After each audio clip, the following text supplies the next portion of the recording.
একটি ছোট্ট গ্রামে বাস করত জুয়েল ও মামুন নামের দুই ছেলে। তারা খুব ভালো বন্ধু ছিল। তাদের বন্ধুত্বের মাঝে একদিন এমন একটি ঘটনা ঘটে যা বদলে দেয় তাদের চিন্তাধারা আর জীবনকে। একদিন সকালে মামুন ঘুমাচ্ছিল। তার মা তাকে ডাক দিল আর বলল, মামুন, তাড়াতাড়ি উঠো বাবা, স্কুলে যেতে হবে। এখনো তো অনেক দেরি মা। আজ কিন্তু দাদু তোমার জন্য নতুন বই এনে দেবে, মনে আছে? সত্যি মা? হ্যাঁ, উনি তো তোমাকে অনেক ভালোবাসেন।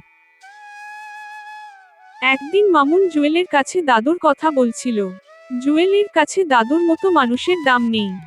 জানিস জুয়েল, দাদু বলেছে যারা ভালো কাজ করে আল্লাহও তাদের সাহায্য করেন। উহু, উনি তো গরিব, গামছা পরে ঘুরে বেড়ান, উনার কি আছে বল?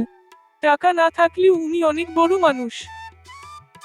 কাশেম দাদু নিজের সামান্য সঞ্চয় থেকে কিনছেন বই কলম। তার স্বপ্ন একটাই, মামুন মানুষের মতো মানুষ হবে। দাদুর চোখে এই ছোট্ট ছেলেটাই ভবিষ্যতের আলো। মামুনের জন্য নতুন বই আর কলম চাই। দাদু, আপনি এত দামি জিনিস নিচ্ছেন। মামুন পড়ালেখা শিখবে, মানুষের মতো মানুষ হবে, এটাই আমার স্বপ্ন।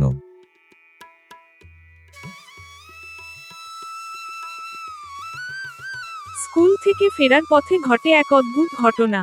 দুই বন্ধুর সামনে হাজির হয় এক কঠিন পরীক্ষা। লোভ, ন্যায় আর বিবেকের সংঘর্ষ। জুয়েল রাস্তায় একটি মানিব্যাগ খুঁজে পায়। টাকা, অনেক টাকা, এটা আমাদের। এটা আমাদের না, চলো বাজারে খোঁজ করি কার পড়েছে। পাগল নাকি? এমন সুযোগ বারবার আসে না।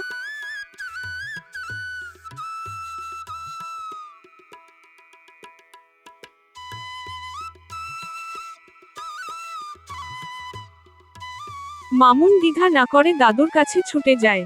তার মন বলে, সত্য কখনো লুকানো যায় না।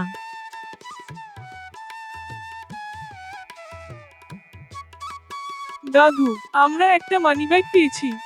আল্লাহ, ভালো কাজ করেছো, এটাই শিক্ষা। আর ঠিক তখনই আসে চাচা রশিদ, যার হারানো ব্যাগটা ফিরে পেয়ে চোখ ভিজে যায়। ওই ব্যাগ আমার, আমি বাজারে ফেলে এসেছিলাম। আমি ভেবেছিলাম এখনকার ছেলেরা শুধু চুরি করে। আজ সত্যি চোখ খুলে গেল। সন্ধ্যায় মামুন বাড়ি ফিরে, তখন তার মা বলল, বাবা, আজ তুই গর্ব করার মতো কাজ করেছিস। দাদুর কাছ থেকেই তো শিখেছি মা। গল্পের শেষে দাদু আমাদের জন্য রেখে যান এক অমূল্য বাণী। মানুষ গরিব হতে পারে, পোশাক পুরনো হতে পারে, কিন্তু মনটা যদি সোজা হয়, তবেই সে বড় মানুষ। ভালো কাজ করো, আল্লাহ তোমার সঙ্গে থাকবেন। যা শুধু মামুন নয়, সবার জন্য পথ দেখায়। সততা মানুষকে আলোকিত করে। আপনি যদি অন্যকে সাহায্য করেন, আল্লাহ অবশ্যই আপনাকে সাহায্য করবেন। মানুষকে জাজ করবেন না তার পোশাক দেখে, বরং দেখুন তার মন আর কর্ম। এই পৃথিবীটা আরো সুন্দর হবে যদি আমরা সবাই একটু ভালো হই।